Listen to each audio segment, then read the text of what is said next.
नमस्कार, आप देख रहे हैं न्यूज नेशन का डिजिटल प्लेटफॉर्म। मैं हूं आपके साथ रोमिता तिवारी। और मैं हूं आपके साथ सचिन दुबे। आज के दिन कई जगहों से विरोध और प्रदर्शन की खबरें जो हैं वो सामने आई हैं। आज इसी पर हम बात करने वाले हैं। बात करने वाले हम आरक्षण को लेकर, जिस तरीके से एससी एसटी वर्ग के लोग जो हैं वो विरोध कर रहे हैं और मांग कर रहे हैं कि जो सुप्रीम कोर्ट की तरफ से फैसला दिया गया था आरक्षण के क्रीमी लेयर को लेकर, उसी को लेकर लगातार विरोध जो है वो जारी है। वहीं दूसरी तरफ एक और मुद्दा जो लगातार पैरेलली बहुत तेजी से डिस्कशन बढ़ में है, रहा बढ़ है। रहा है, वो ये है कि लेटरल एंट्री को लेकर जो 45 पदों पर एंट्री जो है वो निकाली गई थी, उसको भी लेकर अब जमकर बवाल जो है वो मच रहा है। कौन इसके पक्ष में है, क्या उसका मकसद है? हालांकि सरकार ने फैसला वापस तो ले लिया है। आज इसी पर हम बात करने वाले हैं। रोहन हमारे साथ जुड़ रहे हैं, जो बहुत करीब से इस पूरी खबर को कवर भी कर रहे हैं और इसके हर एंगल से बहुत ज्यादा वाकिफ भी है। रोहन, जिस तरीके से इस वक्त हमें बवाल देखने के लिए मिल रहा है, मुख्यतः हम यहाँ पर बिहार की अगर बात करें तो एक बहुत बड़ा असर वहाँ पर इसका देखने के लिए मिल रहा है। ये विरोध और कितना ज्यादा आगे बढ़ सकता है और इसका किस तरीके से असर पड़ेगा? रोमिता, आप देखिए, सबसे ज्यादा असर इसका हिंदी पट्टी के राज्यों में देखने को मिल रहा है। बिहार, उत्तर प्रदेश, महाराष्ट्र, राजस्थान, इन तमाम राज्यों में एलजेपी, जो इस वक्त एनडीए की सहयोगी दल है, एलजेपी के अलावा आरजेडी और आप देख लें बसपा है यूपी में, तमाम दल जो है इसके विरोध में है। उनका कहना है कि सुप्रीम कोर्ट ने 1 अगस्त को जो ये जजमेंट दिया है कि आप कोटे में कोटा, यानी आरक्षण के अंदर आरक्षण, क्रीमी लेयर वाली जो बात उसने कही है एससी एसटी आरक्षण में, खासकर उसके विरोध में है ये लोग, है ना, उसी को लेकर बवाल है। लेकिन यहाँ एनडीए के सहयोगी दल भी जो इसके विरोध में उतर गए हैं अब सड़क पर। वो सबसे अहम बात वो है, चिराग पासवान मोदी को, खुद को मोदी, पीएम मोदी का हनुमान कहते हैं, लेकिन खुद ही इसके विरोध में उतर गए हैं। और ना सिर्फ एससी एसटी आरक्षण, आप देख लें, इससे पहले लैटरल एंट्री भर्ती जिसका आपने जिक्र किया, वो आप देख लें, उसका भी उन्होंने विरोध किया। उससे पहले वक्फ बिल को लेकर भी उन्होंने विरोध किया। तो जिस तरह से चिराग पासवान के एनडीए के अहम सहयोगी दल हैं, केंद्र में मंत्री हैं, उनके सुर धीरे धीरे जो बदलते जा रहे हैं, वो अपने आप में बड़ा सवाल है। हालांकि एक खबरें ये भी फ्लो हुई थी कि अभी जो है लोजपा है या फिर और भी जो तमाम दल हैं वो भी बहुत शांत है, उन्होंने कोई ऐसा स्टेटमेंट नहीं दिया। लेकिन जब ये स्टेटमेंट सामने आ गया, जब ये नाराजगी जो है वो देखने को मिली, उसके बाद अब अटकलें यही लगाई जा रही है कि क्या अब एनडीए में अंतर्कलह जो स्थिति है वो पैदा हो गई। तो आपको क्या लगता है कि ये सिचुएशन ऐसी बन पाएगी? और बीजेपी के लिए कितनी बड़ी मुसीबत है, अपनी सहयोगी पार्टियां जब उसके साथ खड़ी नहीं। बिल्कुल, आप देखिए रोमिता, मैं आपको बता दूं, इस पहले बीजेपी का स्टैंड अलग था, लेकिन इस वक्त क्या है, 2024 के चुनाव के बाद बीजेपी बहुमत से दूर है। यही वजह है कि कहीं ना कहीं बीजेपी को हम बैकफुट पर जाते देख रहे हैं। कल लैटरल एंट्री वाला फैसला भी उसने वापस लेने को कह दिया यूपीएससी को, नोटिफिकेशन जारी हुआ था। तो जाहिर तौर पर इसके पहले भी आप देख लें, वक्फ संशोधन बिल जो था, जेपीसी को मजबूरी में भेजना पड़ गया, है ना। तो और क्यों भेजना पड़ा? क्योंकि एनडीए विपक्ष तो विरोध कर ही रहा है, विपक्ष तो फायदा उठा रहा है, क्योंकि 2024 के इलेक्शन में उसको आरक्षण और जातिगत जनगणना का जिस तरह से फायदा मिला, तो वो तो बीजेपी सरकार पर प्रेशर बनाने, बैकफायर जो है वो कहने कर कर रहा है। है। लेकिन सबसे ज्यादा नुकसान हो रहा है कि एनडीए के सहयोगी दल ही उसके खिलाफ जा रहे हैं, तो इसीलिए बीजेपी को बैकफुट पर जाना पड़ रहा है। देखिए, लेटरल एंट्री को लेकर भी सचिन काफी बवाल हो रहा है। यहाँ पे हम रोहन आपसे ये भी समझना चाहेंगे कि लेटरल एनर्जी, अगर हम लेटरल एंट्री जो है वो यूपीएससी में हम बात करें, तो यूपीएससी में तो लेटरल एंट्री का यही मतलब था ना कि हम एक्सपर्ट्स को लेकर आएंगे, जिस डिपार्टमेंट का जो भी एक्सपर्ट है उससे हम हायर करेंगे, ताकि उसकी फंक्शनिंग अच्छी हो सके, वहाँ पर जो भी योजनाएं हैं, जो भी काम है, उसका इम्प्लीमेंटेशन अच्छे से हो सके। ये फैसला वापस लेने के पीछे आप बड़ा कारण क्या देखते हैं और ये कैसे इस फैसले से आने वाले समय पर असर पड़ेगा? क्योंकि ये तो एक तरीके से पॉजिटिव अगर हम देखें इसका, तो इसका मतलब यही है ना कि अगर मान लीजिए कि कोई हॉर्टिकल्चर का एक्सपर्ट है, तो उसे वहीं पर अगर आप हायर करना चाहते हैं तो ये अच्छी बात है। आप किसी साइंस या मैथ्स वाले को वहां पर लाकर अगर हायर कर रहे हैं, तो वो उतना एफिशिएंट शायद ना हो भी सकता है, शायद ना हो।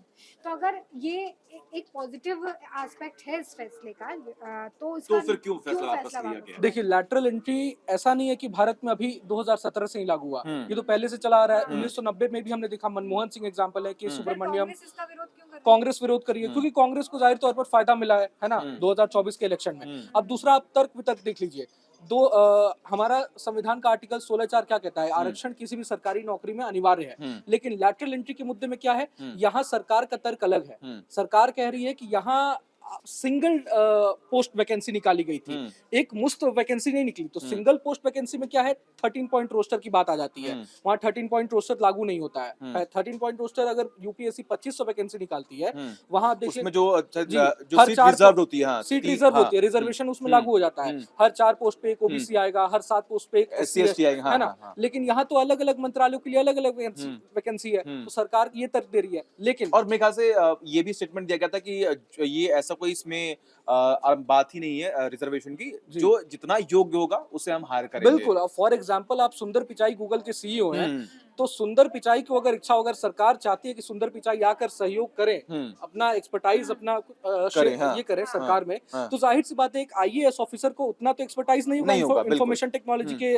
फील्ड में हम्म जितना सुंदर पिचाई को होगा। हम्म तो अब मुझे तो पर्सनल ओपिनियन आप लेना चाहोगे तो ये शुद्ध राजनीति है, हम्म शुद्ध राजनीति कर रहा है विपक्ष। हम्म जाहिर तौर पर 24 के इलेक्शन में फायदा हुआ है आरक्षण देखिए, और जातिगत जनगणना के मुद्दे अब पर। देखिए और ऐसी काफी हद तक ये मैसेज जी भी डिलीवर जी करने में विपक्ष कामयाब रहा था बिल्कुल कि अगर 400 पार का नंबर जो है वो बिल्कुल बीजेपी के पास आ जाता है तो आरक्षण को संविधान खत्म कर बदल दिया जाएगा। देंगे, जी आरक्षण खत्म कर देंगे। जी शायद उसी का ये एक बिल्कुल इम्पैक्ट हम देख रहे बिल्कुल हैं। बिल्कुल आप इम्पैक्ट देख लें, इसके पहले भी वक्फ संशोधन बिल को लेकर हमने देख लिया। और खास बात यह है कि अभी इसी साल 4 विधानसभा चुनाव हैं 4 राज्यों चार में। राज्य इसीलिए कहीं ना जी कहीं बीजेपी जो ये गलतियां कर रही हैं, सेफ क्योंकि हाँ, सेफ खेलने की क्योंकि कोशिश हाँ कर। वो कोशिश तो ये कर रहे हैं कि हम कुछ अच्छा कर जी सकें, जी लेकिन जैसा कि आपने भी कहा कि आरक्षण का एक ऐसा मुद्दा है कि एक बहुत बड़ा बिल्कुल वर्ग जो है बिल्कुल इसमें बिल्कुल इन्वॉल्व है। बिल्कुल और आप खुद देखिए कि चंद घंटों पहले ये ऐलान किया भारत बंद का, और उसके बाद आज क्या हालात हैं। बिल्कुल बिहार में कई जगहों पर लाठीचार्ज पुलिस ने किया है, राजस्थान में भी कई जगहों पर इसका असर देखने को जी मिला है। तो लोगों में जो गुस्सा है, जो आक्रोश है, वो देखने को मिल रहा है। और मेरे ख्याल से ये जो आपने चुनाव की बात की आने वाले वक्त में, जी क्योंकि हरियाणा में चुनाव है, झारखंड जी में चुनाव है, उत्तर प्रदेश की 10 सीटों पर उपचुनाव होने जी वाले हैं। जी तो इन सबको देखते हुए बीजेपी ये पूरी कोशिश करेगी कि और हमें नुकसान ना हो। 100 सीटें का नुकसान तो वो ऑलरेडी झेल चुकी है। बिल्कुल बिल्कुल विपक्ष ने ऑलरेडी ऐसा नैरेटिव सेट किया कि जी इतना बड़ा नुकसान पहुंचा, जी और विपक्ष इसमें कामयाब भी हो रहा है। जी लेकिन अगर देखें इस वक्त बीजेपी की बैक टू बैक कई ऐसे फैसले जो उन्होंने वापस ले लिए हैं। अब इसके बाद अगला कदम उनका क्या होगा, क्योंकि डैमेज तो हो चुका है। देखिए आप बिहार का आपने जिक्र किया, बिहार में कास्ट पॉलिटिक्स कितना हाँ। अहम है ना, जातिगत राजनीति वहाँ कितनी अहम है ये किसी से छिपा नहीं है। और इसीलिए चिराग पासवान अपने वोट बैंक को खोना नहीं चाहते हैं, इसलिए वो इस मुद्दे अरे को 5 सीट पे लड़े, 5 सीट जी जीत 5 गए। से ये तो हम जी शायद बिहार को जी छोड़कर हम ऐसे भी बात करें तो मुझे लगता है कि बिल्कुल कास्ट पॉलिटिक्स जो है वो हर एक बिल्कुल पॉलिटिकल पार्टी करती है, इसमें कोई एक पार्टी तो और इन्वॉल्व है नहीं। आरक्षण के मुद्दे को आप दरकिनार नहीं कर सकते, तो ये क्या कितना अहम आपको है। ये जी लगता है कि ये जो विरोध ये सहयोगी दल कर रहे हैं जी ये अपनी राजनीतिक जमीन मजबूत करने का काम है, क्योंकि एक तरीके से तो आप एनडीए के बिल्कुल सहयोगी हैं, बिल्कुल लेकिन अगर आप अपना वोट बैंक खो बिल्कुल देते हैं, बिल्कुल अगर आप उस फैसले के साथ जाते हैं तो आप बिल्कुल अपने वोट बैंक को मजबूत करने के लिए इस फैसले का विरोध कर रहे हैं। अपने अपने वोट बैंक को मजबूत करने के लिए तो विरोध कर ही रहे हैं, साथ ही साथ ये भी जता रहे हैं कि चूंकि बीजेपी इस बार मेजोरिटी में नहीं है, तो हम भाई मजबूत हैं, मजबूत प्लेयर के रूप में उसके साथ जुड़े हुए हैं। और असली जो किंग मेकर की कहने की भूमिका, हाँ, बड़े भूमिका में भाई की हम ही है, भूमिका, बड़े हाँ। भाई की भूमिका में। तो ये मेन अहम बात हो जा रही है। लेकिन आप देख लें बीजेपी को बैकफुट पर जाने की आपने बात कही, बीजेपी इस वक्त सेफ खेलना चाह रही है। 4 विधानसभा चुनाव तो है ही, आप कृषि कानून का एग्जाम्पल देख लें। कृषि कानून पर मोदी सरकार ने 1-1.5 साल तक प्रयास किया किसानों को समझाने का, लेकिन समझा वापस नहीं ले पाए। लिया, हाँ। लास्ट में पीएम मोदी को फैसला वापस लेना पड़ा आकर। तो इस बार बीजेपी वो रिस्क नहीं लेना चाहती है। 400 पार के नारे का आपने 2024 के चुनाव में देख लिया किस तरह से बैकफायर कर दिया उसने।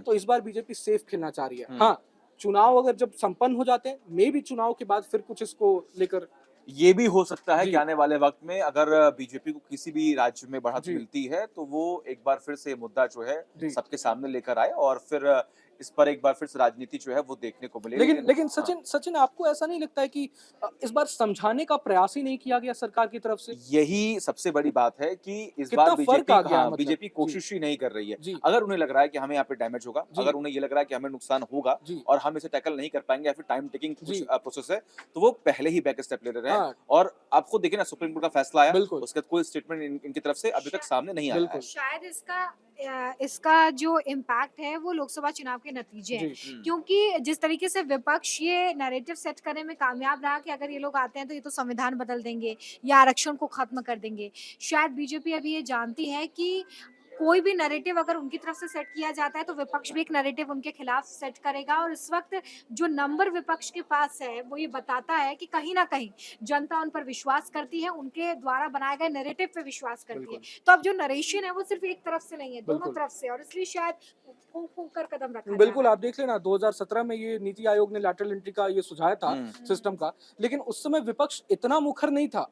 अब 2024 के बाद ज्यादा मुखर है क्योंकि बीजेपी मेजोरिटी में नहीं है, तो इसीलिए विपक्ष इसको भुनाने की कोशिश कर रहा है अपने फायदे में। अब वही देखिए मेन चीज है। लेटरल एंट्री की तो लगातार बातें हो रही है, जी। लेकिन वही है कि दोनों का पहलू जो है समझना होगा। एक तरफ जी। विपक्ष ये कह रहा है कि आरक्षण को खत्म करने का प्रयास जो है वो सरकार कर रही है, और जी। सरकार की ये कोशिश है कि हम चाहते हैं कि किसी भी एक विभाग में या फिर किसी भी एक सेक्टर में ऐसा शख्स आए जो उसको और भी इम्प्रूव कर सके, बिल्कुल। उसको उसका विकास हो सके। खैर आपको क्या लगता है कि आखिर सरकार की मंशा क्या है, विपक्ष क्या चाहता है, और विपक्ष जो लगातार नैरेटिव सेट कर रहा है वो उसमें कितना कामयाब है? कमेंट करके बताएं और देखते रहें न्यूज़ नेशन। न्यूज नेशन अब व्हाट्सएप पर खबरों की ताजा अपडेट के लिए न्यूज नेशन के इस क्यूआर कोड को स्कैन करें